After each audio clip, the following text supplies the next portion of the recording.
সব দিক, সব মাসালার সমাধান ইসলামে আছে না নাই? বলেন না। অর্থনীতির সব মাসালা ইসলামে আছে না নাই? তো প্রশ্ন এখন আপনি সমাধান করবেন দুই সুরত। এখন কুফাবাসী যারা পারতো না, তারা মাসালা সমাধানের জন্য যেত কার কাছে? বলেন না, কার কাছে? ইবনে মাসউদ রাদিয়াল্লাহু আনহু 70 হিজরিতে বিদায় নিলেন। সংক্ষেপ, ইবনে মাসউদ রাদিয়াল্লাহু আনহু 70 হিজরিতে বিদায় নিলেন। ওই চেয়ারে আসলেন ইব্রাহিম হযরত আলকামা। কুফাবাসীরা মাসালার সমাধানের জন্য আসতো আলকামার কাছে। আলকামা বিদায় নিলেন 62 হিজরিতে। ওই চেয়ারে আসলেন ইব্রাহিম নাখাই। কুফাবাসী সব মাসালার সমাধান নিত ইব্রাহিম নাখাই থেকে। ইব্রাহিম নাখাই বিদায় নিলেন। ওই চেয়ারে বসলেন হাম্মাদ ইবনে আবি সুলাইমান, তিনি সমাধান দিতেন। হাম্মাদ ইবনে আবি সুলাইমান বিদায় নিলেন। ওই চেয়ারে বসলেন ইমামে আযম আবু হানিফা। তাহলে বলেন, এখানে ইমামে আযম আবু হানিফা নিজের থেকে কোনো কিছু আবিষ্কার করেছেন? বরং তিনি এমন চেয়ারে বসেছেন যে চেয়ার আবিষ্কার করেছেন হযরত আব্দুল্লাহ ইবনে মাসউদ। ভালো করে বুঝেন, তিনি এমন চেয়ারে বসেছেন যে চেয়ার আবিষ্কার করেছেন হযরত আব্দুল্লাহ ইবনে মাসউদ। বলেন না, হযরত আব্দুল্লাহ ইবনে মাসউদ। এবার এই পয়েন্টটা আসেন, আমি আমার মূল পয়েন্টে চলে আসছি। অনেকে আপনাদেরকে এই প্রশ্ন দিয়ে বিভ্রান্ত করে। আমাকে বলা হয়েছে এই বিষয়ে সংক্ষিপ্ত আলোকপাত করার জন্য। এই প্রশ্নের উত্তর দিয়ে আমি আমার আলোচনা শেষ করব, কারণ এই উত্তরের ভিতরে আমার গোটা আলোচনার খোলাসা চলে আসছে। অনেকে বলে যে কোরআন হাদিস থাকতে ইমাম আবু হানিফাকে মানব কেন? প্রশ্ন আছে না নাই? আপনি তো বলতে আসেন কি দিবেন? ভালো করে বুঝেন। অনেকে বলবে যে কোরআন হাদিস থাকতে ইমাম আবু হানিফাকে মানব কেন? আপনার মাথা রেখে পাশে আবু হানিফাকে মানতে লাগবে কেন? এখানে একটা জিনিস বুঝেন, যে আপনাকে প্রশ্ন করবে কোরআন হাদিস থাকতে আবু হানিফাকে মানবো কেন, তাকে পাল্টা প্রশ্ন করেন, কোরআন হাদিস থাকতে আব্দুর রাজ্জাক বিন ইউসুফকে মানতে হবে কেন? কোরআন হাদিস থাকতে মুজাফফর বিন মুহসিনকে মানতে হবে কেন? কোরআন হাদিস থাকতে আলবানীকে মানতে হবে কেন? কোরআন হাদিস থাকতে মুবারকপুরীকে মানতে হবে কেন? কোরআন হাদিস থাকতে ইবনে তাইমিয়াকে মানতে হবে কেন? এই প্রশ্ন কি কখনো করেছেন? একটা জিনিস বুঝেন। আচ্ছা বলেন, ফজরের নামাজ পড়া কি ফরজ? কথা বলেন, ফরজ। ফজরের নামাজ পড়া কি ফরজ? আচ্ছা বলেন, ফজরের নামাজ পড়া ফরজ, এটা বুঝতে হলে আপনার আবু হানিফা লাগবে? জি না। বলেন না, জি না। জোহরের নামাজ পড়া ফরজ, এটা বুঝতে হলে আবু হানিফা লাগবে? আসরের নামাজ পড়া ফরজ, বুঝতে হলে আবু হানিফা লাগবে? পাঁচ ওয়াক্তের নামাজ পড়া ফরজ, বুঝতে হলে আবু হানিফা লাগবে? এটা তো কোরআনে আছে, আপনি নিশ্চয়ই। আচ্ছা বলেন, ফজরের নামাজের ফরজ কয় রাকাত? বড় আস্তে বলবেন। ফজরের নামাজের ফরজ কয় রাকাত? জোহরের নামাজের ফরজ কয় রাকাত? আসরের নামাজের ফরজ কয় রাকাত? এটা বুঝতে হলে আবু হানিফার দরকার, এটা তো হাদিসে আছে। দেখেন, ইসলামী শরিয়ার মাসআলার ক্যাটাগরি আছে। কিছু মাসআলা এমন আছে যে মাসআলা আপনি সরাসরি কোরআনে পেয়ে যান। মদ খাওয়া হারাম। বলেন না, মদ খাওয়া, সুদ খাওয়া, ঘুষ খাওয়া, জুড়ে বলেন, জুয়া খেলা, গরিবের মাল আত্মসাৎ করা, দেশের টাকা বিদেশে প্রচার করা, উন্নয়নের নামে রডের বদলে বাস দেওয়া, এগুলা বুঝতে হলে আবু হানিফার দরকার আছে? কোরআনে আছে না। মাল আত্মসাৎ করা যাবে না, ডাকাতি করা যাবে না, চুরি করা যাবে না, এতিমের মাল খাওয়া যাবে না, রাষ্ট্রীয় সম্পদ নষ্ট করা যাবে না। দেখেন, যেই মাসআলা আমরা কোরআনে পেয়ে যাবো, ওই মাসআলার সমাধানের জন্য আর কারোর কাছে যাওয়া লাগবে না।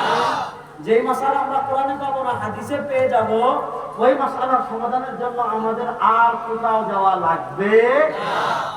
লেকিন বাত ইয়ে है, যুগের আবর্তনে এমন হাজার মাসআলা আছে যেই মাসআলা সরাসরি কোরআন হাদিসে আপনি পাবেন না। সরাসরি কোরআন হাদিসে আপনি পাবেন একটা সহজ মাসআলা, অর্থনীতির মাসআলা। আমাদের দেশে এখন আগেকার যুগে মানুষ ব্যাংকের সিস্টেমে বিদেশ থেকে টাকা পাঠাতো না। এখন আপনি আপনাদের এলাকায় প্রবাসী আছে না নাই? একটু মাসআলাটা বুঝেন।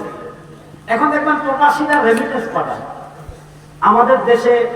আপনারা দেখেছেন, যখন ফ্যাসিস্ট আওয়ামী লীগ একদম বিপদে পড়ে গেছিল, তখন প্রবাসীদেরকে অনেক অনুরোধ করেছে যে দয়া করে আপনারা হুন্ডিতে টাকা পাঠাবেন না, আপনারা ব্যাংকের মাধ্যমে টাকা পাঠাবেন। আমাদের পলক ভাই, যিনি পলকে পলকে পরিবর্তন হয়েছেন, ওনারা বলেছিলেন যে যদি ব্যাংকের মাধ্যমে টাকা না পাঠান, এয়ারপোর্ট থেকে ফেরত পাঠানো হবে, হুমকি দিছিল না? আজকে আপনাদের ক্ষমতা, আরে ভাই ক্ষমতার বাহাদুরি দেখাই না, বুঝছেন যে আমি ক্ষমতার বাহাদুরি দেখাইছিলাম, আজকে আর কোথায় শেষ।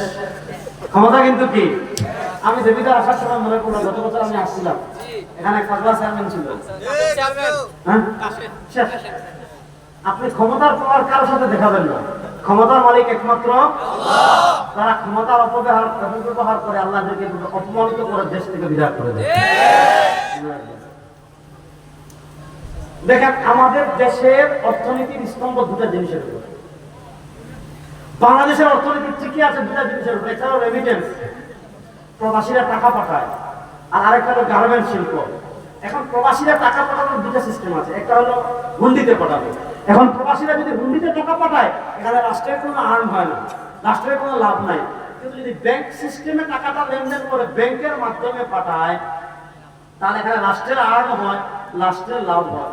মানুষ যাতে হুন্ডিতে ব্যবসা না করে ব্যাংকিং সিস্টেমে লেনদেন করে, এজন্য বাংলাদেশ সরকার ঘোষণা দিয়েছে যদি আপনি ব্যাংকিং সিস্টেমে প্রবাস থেকে রেমিটেন্স পাঠান, আপনি 10,000 টাকা পাঠালে এত টাকা বোনাস দেওয়া হবে, যদি 50,000 টাকা পাঠান 5,000 টাকা বেশি দেওয়া হবে, যদি 1 লক্ষ টাকা পাঠান 10,000 টাকা বেশি দেওয়া হবে। আচ্ছা, যারা প্রবাসীরা, যাদের আত্মীয় স্বজন আছেন যারা ব্যাংক থেকে টাকা তোলেন, বলেন আপনি যদি প্রবাসীরা টাকা পাঠায়, টাকাটা তোলার সময় কিছু টাকা বেশি দেয় না? না দেয় কি দেয় না? এখন প্রশ্ন হলো এই টাকাটা নেওয়া জায়েজ নাকি না জায়েজ, এই টাকাটা সুদ কি না? প্রশ্ন হলো এই যে আমি রেমিটেন্সে টাকাটা পাঠালাম, রেমিটেন্সে টাকা পাঠানোর কারণে আমাকে তারা অতিরিক্ত একটা বোনাস দিল, 50,000 টাকা দেওয়ার কারণে তারা আমাকে 2,000, 10,000, 8,000 টাকা একটু বেশি দিল। কেন? যাতে আমি হুন্ডিতে বিজনেস না করি। এখন আমাদের দেশের রিজার্ভ ব্যাংক, এই রিজার্ভ যে রিজার্ভ আছে, রিজার্ভ ফান্ড, এই রিজার্ভকে সমৃদ্ধ করার জন্য সরকার এই আইন করেছে।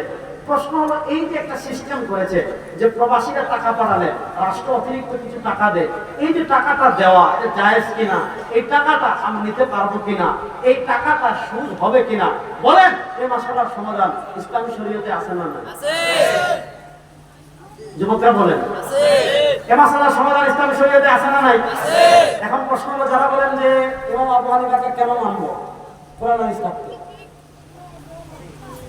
যারা বলেন কোরআন হাদিস থাকতে ইমাম আবু হানিফাকে মানবো কেন, তাদের কাছে এই মাসআলাটা বলবেন, মাসআলা বলবেন আমি আবু হানিফাকে বাদ দিছি, ইমাম শাফিঈকে বাদ দিছি, ইমাম মালিককে বাদ দিছি, ইমাম আহমদ ইবনে হাম্বলকে বাদ দিছি, সবাইকে বাদ দিছি। ভাই তুমি সরাসরি কোরআন হাদিস থেকে মাসআলা মানতে পারো। আচ্ছা বল, এটার নাম কি? এটা চিনেন না কে কে? মোটামুটি সবাই চিনেন। আচ্ছা বল, রসলামের যুগে এটা ছিল? মনে করেন আমাদের মুরব্বী, আপনি রাগ করেন, এটা মশলা বলে আপনারা দিয়ে বাচ্চা কাচ্চা কয়জন? তো মাশাআল্লাহ উনি তো দাড়ি সাদা হয়ে গেছে, মানে জীবনের শেষ দিক, আল্লাহ ওনাকে হায়াত দান করুন। মনে করেন কোনো কারণে তার বাসার চাচির সাথে রাগারাগি গেছে, মাশাআল্লাহ মনে করেন না, চাচির সাথে রাগারাগি হয়ে উনি এখানে বাড়ি কি গ্রামে, আচ্ছা তো চাচি তো আর শুনতেছে না, আমার এখন বিপদে ফেলাইতেছে, চাচিকে মেসেজ দিছে যে আমি তোমাকে ছেড়ে দিই, তোমার বাড়িতে। কোথায় মেসেজ দিছে? মোবাইলে বলতে ধরে বাসা আর কি মতে হোয়াটসঅ্যাপে মেসেঞ্জার এই মেসেজটা পাঠাইছে।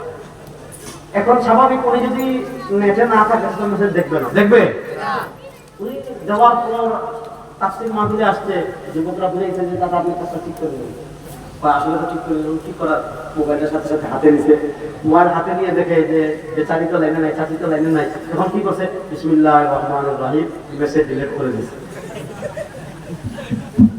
আচ্ছা বলে ধরে ঘটনা করতে পারে কিনা? এখন যুবকরা মাসালা বুঝেন, হোয়াটসঅ্যাপ, ইমো, মেসেঞ্জারে লিখে তালাক পাঠিয়েছে, সিন হওয়ার আগে ডিলিট করে ফেলেছে, তালাক হইল কিনা? দাঁড়ান সবল কথা দিয়ে না। আচ্ছা এই মাসআলাতে কোরআন হাদিসে আপনি বুখারী, মুসলিম, তিরমিজি যারা বলেন কোরআন হাদিস থাকতে ইমাম আবু হানিফাকে লাগবে কেন, কোরআন হাদিস থাকতে মাযহাব লাগবে কেন, কোরআন হাদিস থাকতে ঠিক লাগবে কেন, বলেন না কিছু লাগবে না, সব বাদ। এই মাসলার সমাধান দেব বুখারী, তিরমিজি, আবু দাউদ, নাসাঈ, ইবনে মাজাহ সব দিয়ে বলেন এই মাসলার সমাধান দেব। দেখো এই যে বলেন অর্থনীতির এই মাসলার সমাধান আমাদের লাগবে না, লাগবে না, তাহলে প্রশ্ন এখন কি করবেন? দেশে আর কত মাসালা রে ভাই আছে। এই যে আজ মনে করেন এক ব্যক্তি ইউটিউবে তিলাওয়াত শুনতেছে, ইউটিউবে তিলাওয়াত। আপনারা জানেন যে কেউ যদি কোরআন তিলাওয়াত শুনে, কিছু আয়াত তিলাওয়াত করলে বা শুনলে, সিজদায় তিলাওয়াত ওয়াজিব হয় কি হয় না? বড় আসতে বললেন। এখন এক ব্যক্তি ইউটিউবে তিলাওয়াত শুনতেছে, সিজদার আয়াত শুনেছে, কি করবে? এখন প্রশ্ন হলো যে যারা বলবে কোরআনের সাথে ইমাম আজম আবু হানিফা লাগবে কেন, তাকে বলবেন এই মাসআলা আপনি বুখারী, তিরমিজি, আবু দাউদ, নাসাঈ, ইবনে মাজাহ, ইবনে আবি শায়বা, ইবনে মুসান্নাফ আব্দুর রাজ্জাক, মুসতাদরাক তায়ালিসি, বাযযার, তোমার যা আছে দেখান তো। এরকম হাজার হাজার মাসআলা আছে, এরকম হাজার হাজার মাসআলা আছে যে মাসআলা সরাসরি আপনি কোরআনেও পাবেন না, সরাসরি হাদিসেও পাবেন না। তখন আপনাকে কি করতে হবে? দুই সুরত। যদি সরাসরি না পান, কয় সুরত? আপনার এমন যোগ্যতা আছে যে আপনি নিজে গবেষণা করে করতে পারবেন। যদি গবেষণা করে বের করতে পারেন, আপনার নাম মুস্তাহিদ, আপনার সাথে আমার কোনো দরকার নেই। আপনি ইমাম আজম আবু হানিফাকেও লাগবে না, শাফিকেও লাগবে না, মালিকেও লাগবে না, আহমদ কাউকে লাগবে না। কিন্তু যদি আপনি গবেষণা করে বের করতে মনোযোগে পানটা বুঝেন, চলে তাকবীর লাগান।